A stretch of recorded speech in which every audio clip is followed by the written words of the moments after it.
ఈరోజు మహారాష్ట్రలో జరిగినటువంటి ఆ ఓటింగ్ షేర్ని కానీ లేకపోతే జరిగిన విధానాన్ని చూస్తే కాంగ్రెస్ పార్టీ ఘోర ఓటమి. కేటీఆర్ గారు కూడా దాన్ని విశ్లేషించారు. అక్కడ మహిళలకి ఎంతైతే మోసం చేశారో అక్కడ కూడా మహిళలు ఎవరు నమ్మే పరిస్థితి లేకనే ఈరోజు అక్కడికి వెళ్ళి ఈయన ఎంత ప్రచారం చేసినా వర్కౌట్ అవ్వలేదని చెప్పేసి కేటీఆర్ గారు కూడా మాట్లాడడం జరిగింది. సో ఏంటి నిజంగానే ఎట్లా ఉంది పరిస్థితి అనుకుంటున్నారు మీరు? ప్యానెల్లో ఉన్న సభ్యులకు యూట్యూబ్ ప్రేక్షకులకు అందరికీ నమస్కారం అండి. అంటే మహారాష్ట్రకు సంబంధించిన దాంట్లో మేమైతే దాంట్లో పార్టిసిపేట్ చేస్తామని అంతకుముందు మేము అనలేదు, చేస్తామని. ఆ తర్వాత కూడా మేము దాని మీద పెద్దగా మాట్లాడదలుచుకోలేదు. ఎందుకనంటే సరే అక్కడ బీజేపీ గవర్నమెంట్ మీద, అంటే బీజేపీ అలయన్స్లో ఉండే చిన్న గవర్నమెంట్ మీద కూడా ఏదైతే ఉందో పాజిటివ్గా ఓటర్స్ ఉన్నారని చెప్పేసి మనకు అర్థమైతే ఉంది. ఎందుకంటే గవర్నమెంట్కు అంత వ్యతిరేకత లేదు కాబట్టి ఎక్కడికెక్కడ అటు బీజేపీకి కానీ షిండే వర్గానికి కానీ ఇటు శరద్ పవార్ వాళ్ళ తమ్ముడు అజిత్ పవార్ వాళ్ళకి కానీ మంచి సీట్సే వచ్చినాయి. కాబట్టి దాంట్లో సరే వాళ్ళ కాంగ్రెస్ పార్టీ ఇంకా ఎంత పర్ఫార్మెన్స్ చేయాలో అంత పర్ఫార్మెన్స్ చేయలేదు. ఇక్కడ మిమ్మల్ని క్వశ్చన్ ఎందుకంటే కేటీఆర్ గారు పదే పదే ఇక్కడ విమర్శించడం జరిగింది.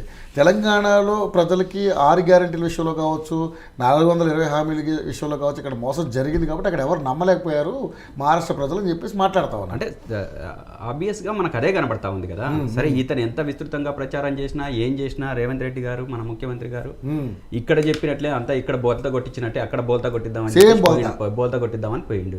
కానీ తీరా చూస్తే అక్కడ జనాలు ఎవరు కూడా ఇతని మాటలని నమ్మలేదు. నమ్మకుండానే కాంగ్రెస్ పార్టీకి ఒక రకంగా కిందకి దించేసిన పరిస్థితి. ఇంకా అప్పుడున్న స్థానాల కంటే ఇంకా దిగిపోయింది కదా.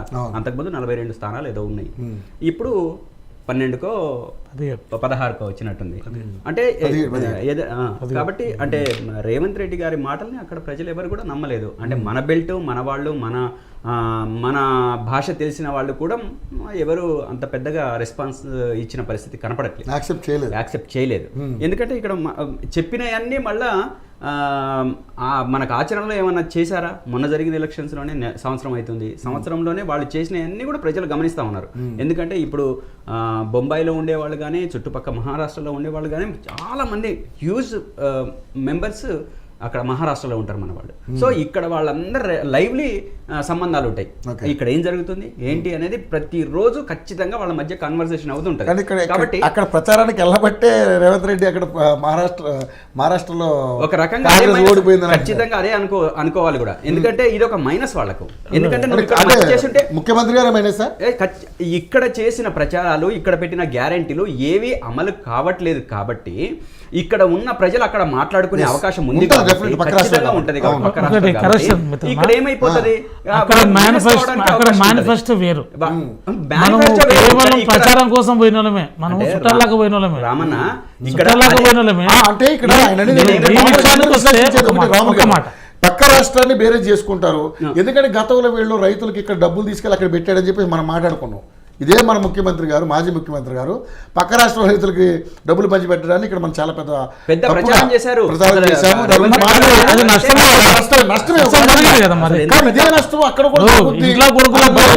ఇంట్లో ఉన్న బిడ్డలకు కడపగాలు పెట్టి పక్కలకు అందుకనే ఇక్కడ మనం అర్థం చేసుకోవాల్సింది ఏంటంటే రేవంత్ రెడ్డి గారు అక్కడికి వెళ్ళి వాళ్ళ మేనిఫెస్టోని అక్కడున్న వాళ్ళు మాట్లాడి ఉంటే ప్రజల్లోకి తీసుకుపోయింటే ఆ ఇంపాక్ట్ అది వేరే ఉండేది కావచ్చు. కానీ ఇక్కడ ఉన్న ముఖ్యమంత్రి ఇతని నాయకత్వంలోనే ఒక మేనిఫెస్టో తయారై ఇక్కడ ఇంప్లిమెంట్ చేసే దాంట్లోనే ఫెయిల్ అయిన పరిస్థితి ఉంటే అక్కడ ఏ విధంగా నమ్మడానికి అవకాశం ఉందా? ఇతనే అక్కడ పోయి ముంచి వచ్చిండు, మళ్ళీ ఇక్కడికి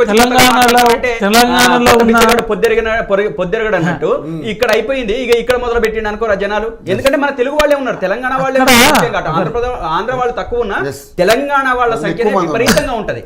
కాబట్టి నువ్వు తెలంగాణ ప్రాంతం నుంచి ఎన్నుకున్న ముఖ్యమంత్రి అయిన ముఖ్యమంత్రి కాబట్టి నువ్వు అక్కడికి పోయిన తర్వాత నీ మీద నమ్మకం ఉండాలంటే ఎంత నమ్మకంతో నీకు అధికారంలోకి తీసుకొచ్చిండ్రో ఇక్కడున్న ప్రజలు, ఆ ప్రజలు నిన్ను నమ్మి ఉంటే వీళ్ళందరూ అక్కడ పాజిటివ్ గా చెప్పేవాళ్ళు. ఖచ్చితంగా పాజిటివ్ గా చెప్తారు సార్, దీంట్లో మాత్రం డౌట్ లేదు, ఖచ్చితంగా పాజిటివ్. ఎందుకంటే ఆనాడు టిఆర్ఎస్ గవర్నమెంట్ ఉన్నప్పుడు కూడా అక్కడ ఉన్న వాళ్ళు ఇక్కడ చేసే మంచి పనుల కారణంగానే అనేక మంది జాయిన్ అయ్యారు. సరే ఆ తర్వాత తగ్గి ఉండొచ్చు, కానీ ఆ సమయంలో మాత్రం ఫస్ట్ టైం కానీ సెకండ్ టర్మ్ కానీ పూర్తి స్థాయిలో సర్పంచ్లు కానీ, ఎంపీటీసీలు కానీ, జెడ్పీటీసీలు కానీ పెద్ద మొత్తంలో బీఆర్ఎస్ పార్టీలోకి చేరడం జరిగింది, టీఆర్ఎస్ పార్టీలో. అయితే ఇప్పుడు మనం ఇక్కడ ఎందుకు వచ్చింది ఆ మాటలు, ఎందుకు వచ్చినాయి, లేదా ఎందుకు ఇటువైపు ఆలోచన చేశారు వాళ్ళు అంటే, కేసీఆర్ గారు ఇక్కడ మంచి పనులు చేస్తున్నారు, ఇక్కడ మంచి పనులు చేస్తున్నారు కాబట్టి మనకు కూడా అటువంటి మంచి పనులు కావాలి, అన్ని రకాల మంచి పనులు మనకు కావాలి అని చెప్పేసి ఆ రోజు మనకు అనుకున్నారు. అంటే ఇక్కడ జనాలు అక్కడ మాట్లాడబట్టే కదా. సో ఈ రోజు సంవత్సరం అవుతుంది అధికారంలోకి వచ్చి, ఈ రోజు వరకు కూడా మీరు ఇచ్చిన హామీలు, ఈ ప్రభుత్వం నడిపే విధానము, మీ మంత్రుల మధ్య ఉన్న సఖ్యత, అదేవిధంగా మీరు ఎగ్జిక్యూట్ చేస్తున్న విధానాలు పూర్తిగా భిన్నంగా ఉన్నాయి, ఒకదానికి సంబంధం లేకుండా. ఈరోజు కరెక్ట్గా మాట్లాడుకుంటే రేవంత్ రెడ్డి గారి నాయకత్వంలో వచ్చిన ఈ ప్రభుత్వము ఈ 11 నెలల్లో చుట్టూ వివాదాలు దేని చుట్టూ ఉన్నాయంటే భూమి చుట్టే ఉంది. ఆయన ఒక రియల్ ఎస్టేట్ వ్యాపారిగా హైడ్రా కావచ్చు, మూసీ కావచ్చు, లగచర్ల కావచ్చు, అదే విధంగా ఫార్మా విలేజ్ పేరుతో కావచ్చు, ఏం చేసినా సెంటర్ పాయింట్ భూమి అవుతుంది. అంటే భూమి చుట్టే తిరుగుతుంది. అంటే నువ్వు చెప్పిన హామీలన్నీ కొట్టుకుపోయినాయి. ఇప్పుడు మూసీలో నీళ్లు రావట్లేదు కాబట్టి కొట్టుకుపోలేదు, మనం దాన్ని వాడద్దు కానీ, అంటే నిజంగా చెప్పాలంటే కొట్టుకుపోయి ఈ రోజు ప్రజల్ని మోసం చేసే పరిస్థితిలో మీరు ఉన్నారు కాబట్టి అక్కడున్న ప్రజలు మిమ్మల్ని నమ్మడానికి ఏ మాత్రం కూడా విశ్వాసంలోకి తీసుకోవడానికి వాళ్ళు ఇష్టపడలేదు కాబట్టి మీకు ఓటేయలేదని చెప్పేసి అయితే నేను ఘంటాపదంగా చెప్పదలుచు. చెప్పాలనుకుంటున్నారు రాములు గారు. ఇప్పుడు కథన రంగంలో, యుద్ధ రంగంలో దిగితే తెలుస్తుంది. మేము 100 కార్లు అందరూ దిగారుగా, మీరు 100 కార్లతో పోయినాం సోలాపూర్ పోయినా. మేము తెలంగాణ ప్రైవేట్ ఉద్యోగ సంఘాన్ని భారత ప్రైవేట్ ఉద్యోగ సంఘం మార్చుకున్నాం. ఏదో త్యాగం మాది. 20 సంవత్సరాల సంస్థ. మరి మనం ఎందుకు పోటీ చేయలే? కొత్త మాటలు మస్తు మాట్లాడతారు, ఏ పాటైనా పర్లేదు, కానీ ఎందుకు పోటీ చేయలే? మన భారత రాష్ట్ర సమితి కదా, జాతీయ పార్టీ కదా, మొదటగా మహారాష్ట్రలోనే కదా మొదలుపెట్టింది, సభ్యత్వం తీసుకుని ఇచ్చింది అక్కడే కదా. అక్కడ ఉప ముఖ్యమంత్రి వచ్చిండు, మంత్రులు వచ్చిండ్రు, అక్కడ చాలా మంది జాయిన్ అయ్యారు. మరి సోలాపూర్లో సభ పెడుతుంది, నాందేడ్లో సభ పెడుతుంది. ఆ సభకు మేము డప్పులు కొట్టుకుంటూ బుధాలు కొట్టుకుంటూ పోతుంది. జయం కూడా మాదే సొంతం డీజిల్, సొంతం కారు. అట్లా ఎన్నిసార్లు పోతుంది. కాబట్టి మాటలు మాట్లాడడం మీరు, బరిలో దిగడం మీరు. బరిలో దిగితే తెలుస్తున్నాయి. డిపాజిట్ అయింది, గెలిపోయింది, ఓటమి తెలుస్తున్నాయి. కాబట్టి స్థానిక క్యాండిడేట్ ఇంపార్టెంట్, స్థానిక సమస్యలు ఇంపార్టెంట్. ఎవరు పోయిందని